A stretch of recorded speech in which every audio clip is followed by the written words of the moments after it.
Hey friends, your friendly neighborhood geek preacher here.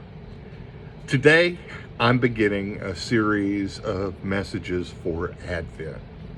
This has been requested by some of my Patreon followers, and this is the first message that I've done since I began family leave earlier this year.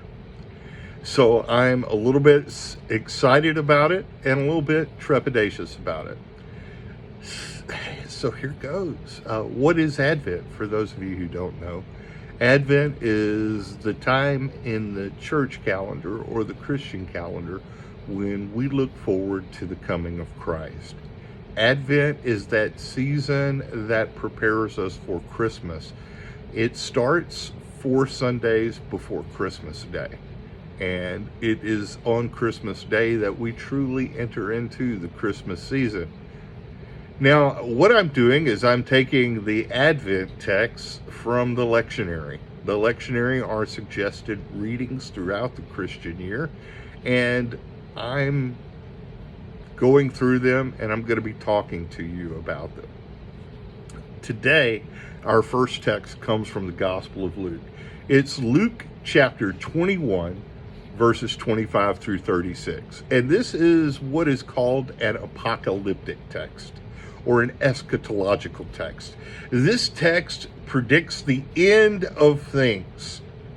Now, we can go into all of the historical context of that, and I may touch on it a little bit, but suffice it to say, it can be a very scary text. It starts out saying, there will be signs in the sun, the moon, and the stars, and on the earth, distress among nations, confused by the roaring of the sea and the waves. People will faint from fear and foreboding of what is coming upon the world, for the powers of the heavens will be shaken. Then they will see the Son of Man coming in a cloud with power and great glory.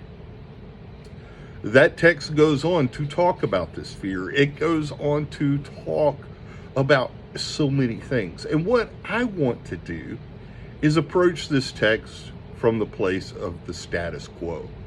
You see, upending the world, changing things being reversed is a big theme in the Gospel of Luke. It is the theme of the great reversal, and that's the theme we're going to approach these Advent texts with, is the theme of great reversal. What is it like when things are turned upside down? You see, many of us are so installed in the present age of this world that we look at these things passing away as not with hope, but rather with fear and dread. See, the present world is something we are tied into. The way things are, we don't want our world shaken. We don't want our world turned upside down. We like the way things are. In the past few years have turned our world upside down. We have seen so many changes with the rise of the pandemic, so many changes with Black Lives Matter, and that upending the way many people looked at the world. We have seen our workforce decimated because people have turned the world upside down. They have said, no, we will not work for these low wages. We will find something else. We will do something else. Some people are still working from home because they have decided it is better to spend time with their families. It is better to take care of those things and to take care of work. The world has been reversed. You see, the fact of the matter is that the gospel of Jesus Christ is unintelligible without this great reversal. It is a hope and a promise of a coming order of love, peace, and justice. Now, we may not be ready for the coming future, but it is coming as surely as the first leaves on a tree tell us that summer or spring is coming. We want this present season to remain the same because we are so caught up in it. So many of us are caught up with things being the same and remaining the same. And we don't want our world in chaos. But for the poor, the hurting, the broken, people who are on the bottom rung of society, this is what they hope for. This is what they pray for. They pray for a great reversal. They pray for the world to be upended. They desire the world to change. The sick, the hurting, they do not like this present order because the present order oppresses them. The present order keeps them down and keeps them on the margins. Now, as someone who grew up as a geek in the 70s and 80s, I saw that present order. You see, the geeks and freaks of my generation often found ourselves ostracized by society. We saw society condemn us as loving satanic hobbies such as Dungeons and Dragons. We saw people make fun of us because we were nerdy and we spent more time in our books than we spent it on the ball field or in other places. We saw a world that we wanted upturned. We saw a world that we wanted reversed. And many of us got to see that reversal in our lives. We got to see people like J.J. Abrams come out and make great movies that appealed to geek culture. We get to see new and wonderful movies like Dune. And so we as geeks, we're happy to see the great reversal. Unfortunately now, we also see many of our fellow freaks and geeks who are now in places of power taking on the trappings of power. We see them doing the same things to others that have been done to us. And this is why great reversals need to continue to happen. And this is what Jesus is telling us in this gospel passage. You see, in this gospel passage, he tells us, heaven and earth will not pass away. He says in this gospel passage, heaven and earth will pass away, but my words will not pass away. Be on your guard so that your hearts are not weighed down with dissipation and drunkenness and the worries of this life, and that day catch you unexpectedly. You see, it is like a trap. It is a trap.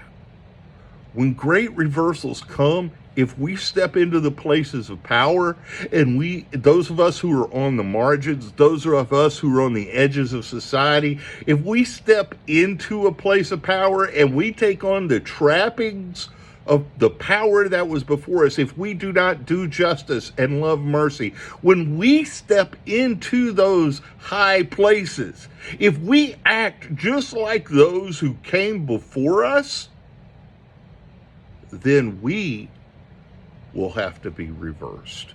We will be the ones that need to experience a great reversal. Jesus' words will not pass away, but our systems of power will. Our systems of power should pass away. This is what we see in this story in Luke's gospel. We see a need for power to be given up. We do not need to remain in the status quo. And if we get out of the status quo, if we get out of the margins, if we were the ones held down, we cannot step into a place of retribution. We cannot step into a place of they're going to get theirs. I suffered under them, now they have to suffer under me.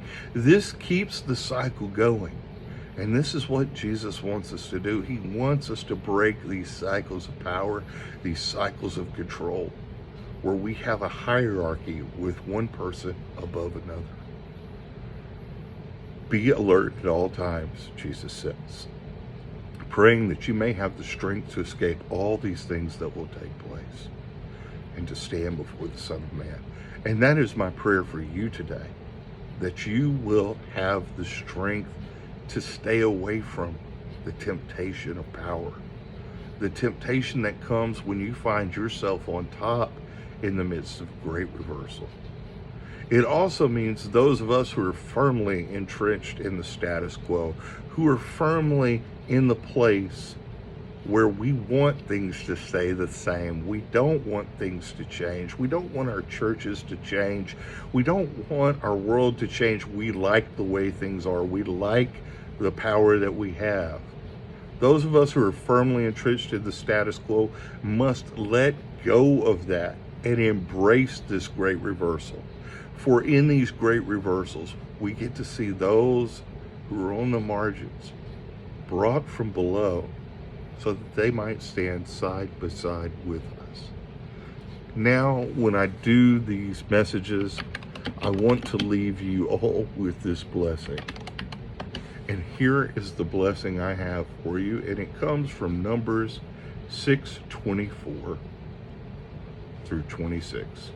The Lord bless you and keep you. The Lord make the Lord's face shine upon you and be gracious unto you. The Lord turn the Lord's face towards you and give you peace. In the name of the Father, and of the Son, and of the Holy Spirit. God bless you all. I hope that you'll enjoy these Advent messages and that you'll see them and watch them and interact with them. Whatever social media you find these messages on, please feel free to like and share them. If you want to support more of these messages, you can do so by going to patreon.com/thegeekpreacher. I will try and put my link tree in these postings where you can find that. You can also donate via Venmo at Geek Preacher. But again, thank you so much, and a special shout out and thank you to all of my Patreon supporters who are faithfully supporting me each month in this work I do. I would also ask that you pray for me in my journey. I am currently seeking a full recognition as a chaplain with the General Board of the United Methodist Church. I don't know how that's going to pan out, but that is my hope and my desire, because I am finding myself continually a chaplain to the gaming community, the tabletop gaming community, and just generally the people I find myself in contact with each and every day. God bless you all, and take care.